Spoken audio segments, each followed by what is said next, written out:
gentlemen, the story you are about to hear is true. The names have been changed to protect the innocent. Dragnet.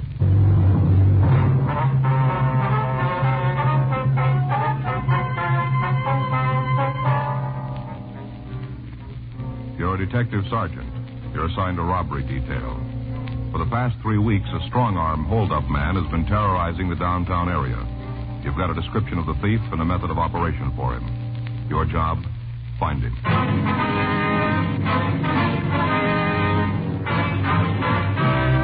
Dragnet, the documented drama of an actual crime. For the next 30 minutes, in cooperation with the Los Angeles Police Department, you will travel step by step on the side of the law through an actual case transcribed from official police files. From beginning to end, from crime to punishment, Dragnet is the story of your police force in action.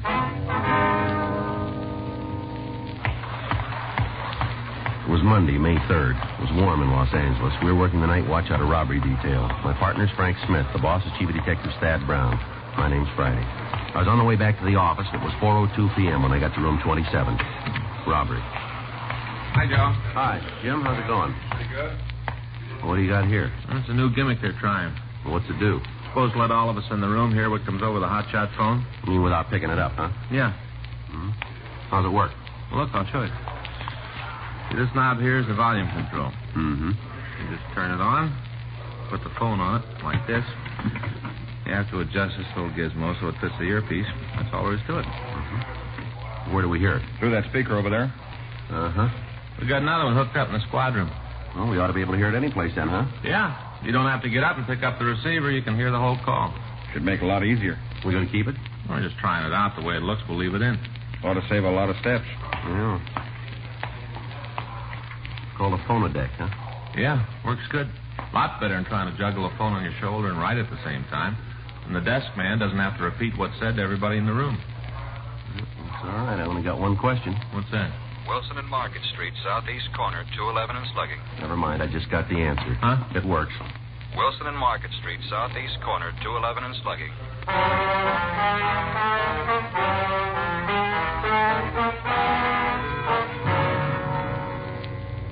Frank, Jim Austin, and I left the city hall. There was no way of telling from the hotshot call if the suspect was the one we were looking for or not, but either way, we had to check it out. It took us 3 minutes to get to the scene. An ambulance was in the area, and they'd answered the call. The attendant was giving the victim first aid. She was a woman in her late 50s or early 60s. Please. Oh, do something. I can't stand much more. Please do something. All right if we talk to her? Oh. Yeah, make it brief. We got to move her in as soon as we can. All right. Lady, I'm a police officer. I've got to talk to you. Oh, go away. I can't talk to anybody. Can't you give me something? Please, it hurts so. We'll take care of it. You just try to relax. You got a name on her? Cards there, Myra McFadden. Miss McFadden, can you tell us who did it? No reason. I'd given him money. He didn't have to kick me. Was it one man? Soon as he asked for it, I'd given it to him. Did you see who it was? I can't stand it anymore, please. What's wrong with her here? The leg's broken, bad fracture went through the skin. Can you tell us what happened, Miss McFadden? He tried to grab my purse. I didn't know. He tried to take it away from me. Yes, ma'am. I wouldn't let him have it, and then he kicked me in the back, and I fell. Something happened to my leg. Oh, please do something, please. Just a minute, Miss McFadden. Oh, God, please help me. Excuse me, Sergeant. I'll have to give her a morphine injection. Sure, right ahead. Oh. Oh. Was it a man? Yes. Was he tall? Yes. About 5'8" to 5'10", maybe? I don't know. Or was he dark? Yes. Did he say anything to you at all? No. He just kicked me and I fell down. Was he wearing a coat? What? Was he wearing a coat? Coat? Yes, ma'am. Oh, I don't know. He just kicked me and I fell down. My leg doesn't hurt anymore. I can hardly feel it. Not anymore. It doesn't hurt now. No. We'll take her in now. Right. What'd you find out, Jim? Anything? Talked to the newsboy on the corner. Did he see it? Not the beginning. Heard the woman scream, turned around, saw the guy bring his knee up into her back, dropped her on the sidewalk. Did he get a look at him? Yeah, fella took off down that way. Newsboy ran after him when he realized he couldn't tag him. He came back, called the ambulance. How about a description? Gave that to the other fellas. They got it out. Uh-huh. Well, how's it line up to you two? All the way. It's the guy we're looking for. Well, he switched his M.O. He's hitting in the daytime now. Yeah. Something else, that old lady. Hmm? She's getting braver all the time.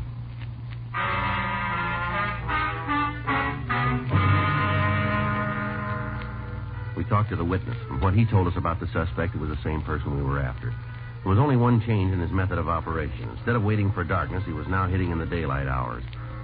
During the time we'd spent on the case, the stats office had made several runs trying to give us some kind of a lead. Everything about the suspect had been checked and rechecked. Special show-ups were arranged, and possible suspects were shown to the victims. In spite of all our efforts, the suspect continued to run free. Wednesday, May 5th, Frank and I stopped for dinner across the street from the city hall. It's a big thing now. What's that? Mambo. Mambo. Dance step. Faye's been trying to get me to learn. She sees it on TV all the time. Mm-hmm. Faye says a man looks sophisticated when he does it. That's what she says, huh? Yeah. You think it would? Would what? Make me look sophisticated. Well, you want me to be honest? Sure, Joe. I don't think anything could do that for you. Oh, I'm glad to hear it, old buddy. Mm-hmm. I'll tell Faye. Keep her off my back about taking them lessons. Mm-hmm. Hi, Joe. Hi, Dick. How's it going? Oh, pretty good. Donahoe said you was over here. Uh-huh. It's my partner, Frank Smith. This Dick Blake writes for the L.A. Examiner. Hi. Haven't seen you for a while, Frank. Oh, yeah. Hi, Dick. Want a cup of coffee? No, thanks. I just had dinner. You looking for something special, Dick? I'd like to get a story on the strong-arm man you fellas are after. Anything you can give me? No, you got about all of it. What about the McFadden woman? She going to be all right? Well, I haven't heard anything. I called the county hospital this afternoon. Yeah? Said her leg's been set. Going to take some time to heal. They're giving her a new kind of serum. She going to be all right, though, huh? They're not sure yet. They don't know if there's any injury to her spine. Yeah, sure, a rough one. Well, that's the way this guy does business. We've been getting calls for the last 10 days, letters to the editors, everything. We can get in line, Dick. It's been coming at us from all sides. What do you got on them? Well, we ought to put out a mimeographed answer to that. We can take a lot of paper. Is there anything I can have? It's no secret. Most of the victims have told us the same story. Guy comes up to him and starts a conversation. About a ride someplace, cup of coffee, anything to slow the victim down from leaving. Uh-huh. First chance he gets, he slams the victim into a wall and asks for the money. Now, before the McFadden woman, he worked at night, didn't he? Yeah. What about his choice of victims? A possible tie-in there? Mm-mm. Not that we can find. Anybody on the street is right. You got a description on him? Yeah, white male American, around 30, dark hair, dark eyes, 165 pounds, 5'8", 5'10". That's a couple of thousand people. Yeah. Now, what about the area he's working? Is there anything there? Well, seems to make most of his pickups down around the plaza. And what about the victims themselves? What do you mean? Well, they usually look like they're carrying money or No, what? not all the time. Last week he beat up a serviceman in civilian clothes. He took $44 from him. Kid didn't look like he had a dime in his pocket. Yeah. Nothing about this guy fits a pattern, Dick. There's only one thing we can drop in a pocket. He's mean. The way it works, the kick he gets out of beating up a person, it's got to mean more than just money to him. Yeah. Well, one more thing. How close are you? Outside a country mile. Yeah. Half the division's been on his tail. This keeps up, and Metro's going to ask for an increase in budget to hire more men. We got the area covered like rain, and he don't get wet. Well, I got to get back to the office. Write something. Try to take it easy on us, will you? Look, we're on your side. Now, thanks for the help. Okay, see you around, huh? Right. So long, Frank. Take it cool, man. Yeah. Anything comes up, let me know, huh? We get something, you'll hear about it. Sure like to get a break on the story. Well, we're both even there. Huh? So would we.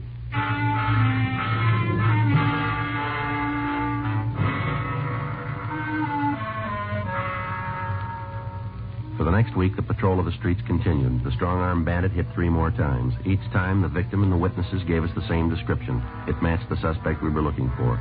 Thursday, May 13th, 7:52 p.m. We got back to the squad room.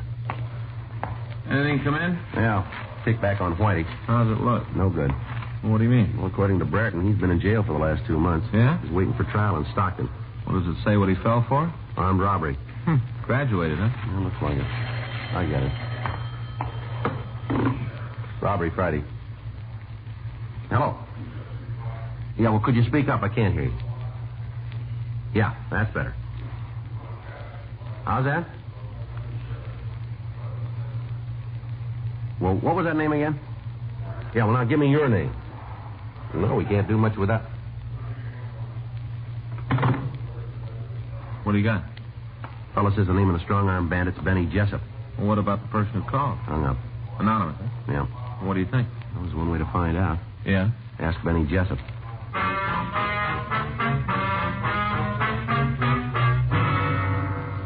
After we checked the name through R&I, Frank and I went out to Benny Jessup's address.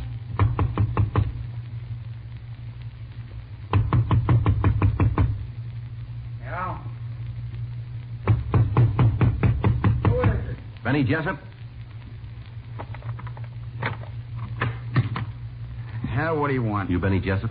Yeah. Police officers want to talk to you. You looking for something special? A couple of questions we want to ask you. Sure, I got no beef with the cops. Appreciate it if you keep it short. I got big trouble. Thought this seltzer might help. Must have got a hold of some bad food. Really? Excuse me. Yeah. What's it all about? You ever been arrested, Jessup? Yeah, look, it'd be a lot easier and faster if I started off telling you I've been in the route, huh? You guys checked the record before you came up here. You know I fell once for burglary. You know I'm free now. Don't owe nobody nothing. Let's go from there. All right, you got a job? Yeah. What do you do? I'm a candy butcher. What's that? I sell candy. Where? One of the theaters downtown. When do you work? Nights, Name them. Monday through Saturday. What hours? Check in at 4, work till 11, 11:30. How come you're not there tonight? I told you I'm sick. How long you had the job? Oh, a couple of years. Anybody at the theater to back that up? What do you mean? Well, anybody will say you're there. Look, you better tell me what this is about, huh? I'm not hung up on anything. I got no part of any action you guys are in on. Well, it comes down to one thing. If you can prove you're working every night, you're clean. Yeah, I know that now. How do you sell this candy? Where are you in the theater when you work? All over, storeroom, lobby, all over. You got a regular stand, or you work in the aisles? Stand in the lobby. Somebody there to take the tickets? Yeah. Well, he ought to be able to tell us then, shouldn't he? Tell you nothing. I've been working since I got out of the joint. You go down there and start asking a lot of questions, you're going to cause a lot of trouble. Is that right? Liable to get me fired. Don't worry about it. Yeah, easy to say. You haven't got the job. Better call and check, huh? Yeah. You got a phone? You see one around? Give me the number. I don't know it. You work there, but you don't know the phone number. I forgot. Where is the place? Corner 3rd and Weller. What's the manager's name? You got to talk to him? Now, look, I can do it on the phone, or we can go on down there. How do you want it? Name's Woodrum. I'll check it, Joe. Look, you tell me what this is about. If it fits, you'll know. Who turned you on me? What? Look, who tried the box job? You got reason to come up here. I don't know what you're digging for, but I'm not around. Somebody gave you my name, didn't they? We heard it. Who? If we told you the truth, you wouldn't believe it. Somebody I know? It's hard to say. You just need 2 words. What's that? First and last name. We got a call. We don't know who it was from. Person said we were looking for you. And you barrel up here and roust me? You got no rousting. We had to check it out. What is it, burglary? No. Well, I'm home free. Only thing I ever fell for. I learned. How about it? You talk to Woodrum? Yeah. What about my job? His alibi hold? He's been there every work night for the last 4 months. I told you that. All right, you're out, but somebody's on your back. Nothing new. I've been carrying a lot of people. All right, Jessup, we'll leave it right there. Keep your nose clean. Thanks a lot, cop. I'm not sure I want you on my team. Huh? But what about my job? What did Woodrum say? You got no trouble. What do you mean? He says take care of yourself. Yeah? Be at work tomorrow night. We'll see you around, Jessup.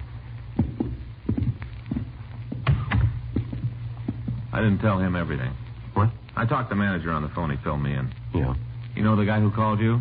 Yeah, what about him? He's an usher down there. Yeah. He wants to be a candy butcher.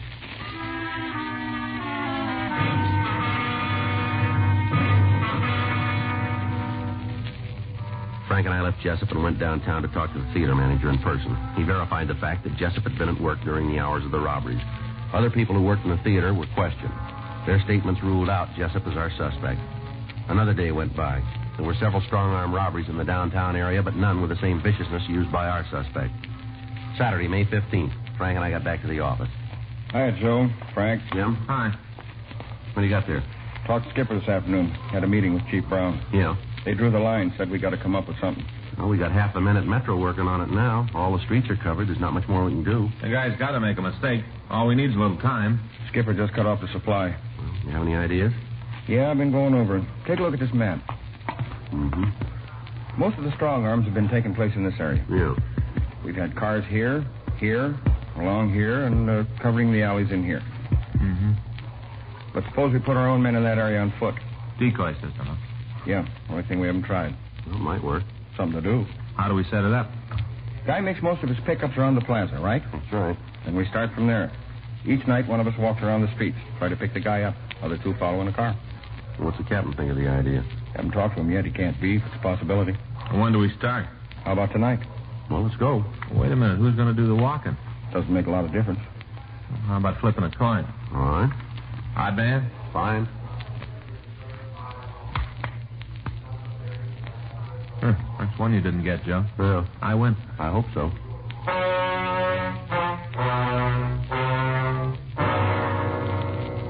For the next 2 days, the plan was carried out. The thief didn't hit. We began to wonder if he'd quit his operation. Monday, May 17th, while Frank and Jim Austin followed me in Unit 1K80, I acted as decoy. 12:47 a.m. It looked like another wasted night.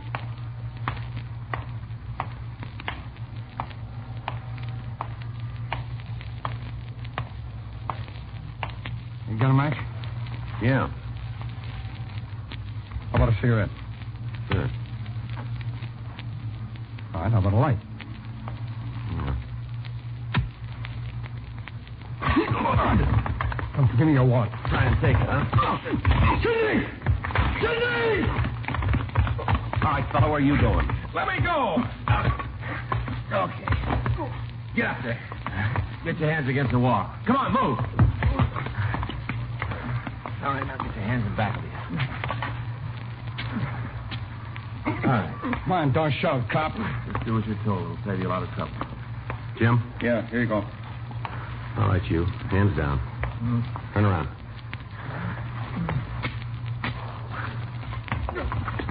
What's your name? Why don't you find out? We will. We want to save time. Joe Schaefer. What's your name, fella? What's your name? You're not going to do any good with him. What do you mean? He's deaf. His hearing aid's broken. You're not getting through at all. Is that so? Well, then you tell us his name. Sidney Remler. Just the two of you in this? You see anybody? I ask you a question. You got an answer? What'd you tell him? I can't hear what you said. Never mind. I told you wouldn't get through to him. You got it wrong. What? We'll get through.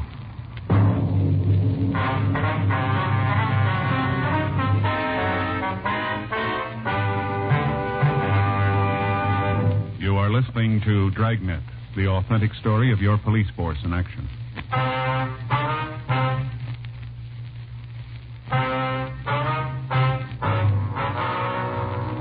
Frank, Jim Austin, and I took the suspects to the city hall for questioning. You guys got nothing on us. You're sitting in the wrong place, fella. That right? We got you made on tonight. Time we get through, we'll tag you for at least 10 more counts. You better stick to coffee. Isn't anybody going to let me know what's going on? Can't you fix that thing We'll for get me? it taken care of. Where do you guys live? Big, cop. That's what you pay All for. right, we can do it the hard way if that's how you want it. You get no help from me. That works both ways. Oh, you're whistling anyway. You maybe got us for tonight, that's all. What's going on? Oh, shut up. Be careful what you tell them. You guys work alone? You got a reason to think there's anybody else? We want you to tell us. You're off your rocker, cop. You better put a button on that mouth, Schaefer. The way you've treated people doesn't give you a soft ticket. Doesn't make any difference how I got it. I'm going to ride it all the way. Yeah, well, you stick with that and see where you land. You're really off your rocker. Isn't anybody going to tell me what's going on? All right, take everything out of your pocket, Schaefer. What? Come on. Just put it right there on the table.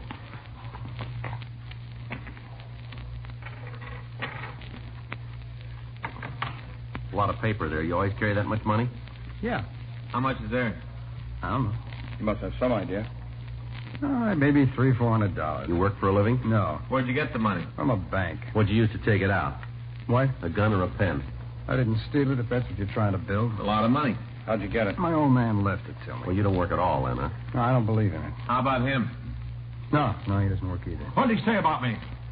He wants to know if you work. Huh? He wants to know if you work. No, none of us do. Giles, Dave, and me have incomes. None of us work. Shut up. Who's Dave?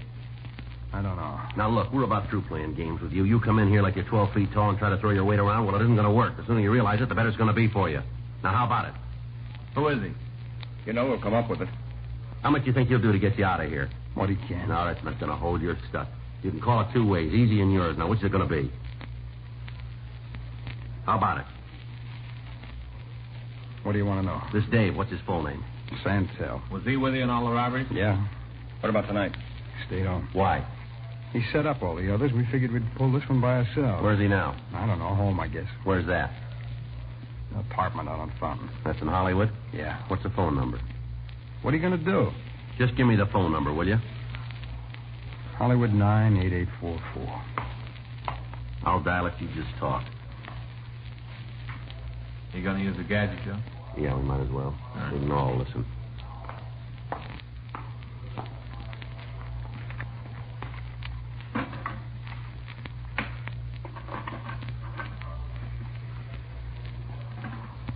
It's Hollywood 98844. Yeah.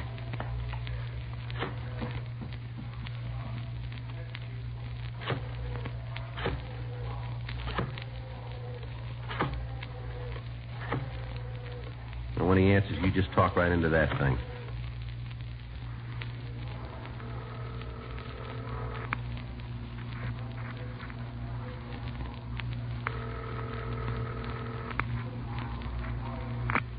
Hello.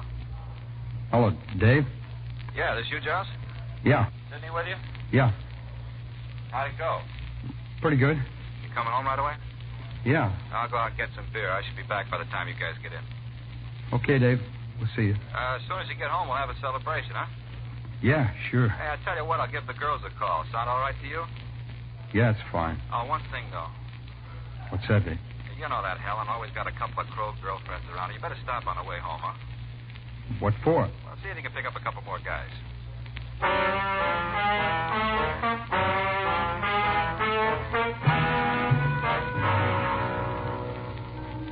We ran David Santel's name and description through R&I, and we found that he'd served a term at the county jail for violation of the State Narcotics Act. There was no record on either Giles Schaefer or Sidney Remler. Remler was taken to the main jail, and Frank and I, along with Jim Austin and Giles Schaefer, drove out to Santel's apartment. It was a large place in the Hollywood area. While Jim Austin stayed with the suspect, Frank and I checked with the manager. He told us that Santel had left a few minutes before we got to the place. The four of us went inside. All right, now you go on over there and sit down. You guys sure throw muscle around. Yeah, we got a long way to catch you. All right, what am I supposed to do when Dave comes back? Just sit there and keep your mouth shut. You know, it's going to be pretty interesting. What's that? The expression on your face when the judge turns us loose. Well, don't make book on that. The place is clean, Joe. All right. You guys never do one honest day's work, and you always live high, don't you? Stay there, Schaefer. Aren't you all set? Yeah. Watch your face! Now, is there anything else you want to throw? No. You cause me more trouble, I'll make a hole in you big enough to walk through. All right. Turn around. It's clean. Put your hands down. You don't need those. I'm not going to give you any trouble. Let's make sure. I told you not to put those on me. Try to muscle us, cop. I got a lawyer. You're going to be on the carpet for this. Time we get through with you, I'll have you walking the beat so far out, you'll be lucky to get home on weekends. You know, you punks make me sick to my stomach. You lean on some old man or woman, you strong-arm a serviceman, you got about as much guts as an underfed worm. Why don't you save it for the court, You sit on your mouth, fella. I'll let you know when I'm through. I'm going to tell you something. You remember what happened to you tonight. You put it on the wire and get it around to the rest of the two-bit bums that work this same filthy operation. You tell them every time they put the arm on an old man, every time they slug a serviceman, they're never going to know. It might be a cop, and if it's not, there'll be four of us waiting in the next doorway. So before you roll that next victim, you think about that, will you? You got it all off your chest now? No, I got one more thing for you. You're going to jail, and we're going to drop every book we got on you. There's a mirror in the car. On the way in, you look at it and smile. What for? Be happy you still got all those teeth. The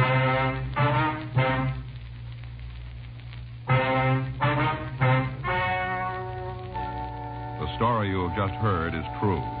The names were changed to protect the innocent. On September 14th, trial was held in Department 98, Superior Court of the State of California, in and for the County of Los Angeles.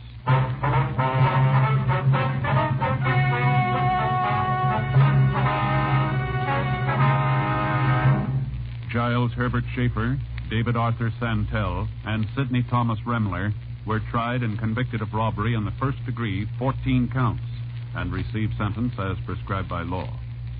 Robbery in the first degree is punishable by imprisonment in the state penitentiary for not less than 5 years on each count. Because of the viciousness shown by the suspects, their sentences were set to run consecutively. Dragnet is a presentation of the United States Armed Forces Radio Service.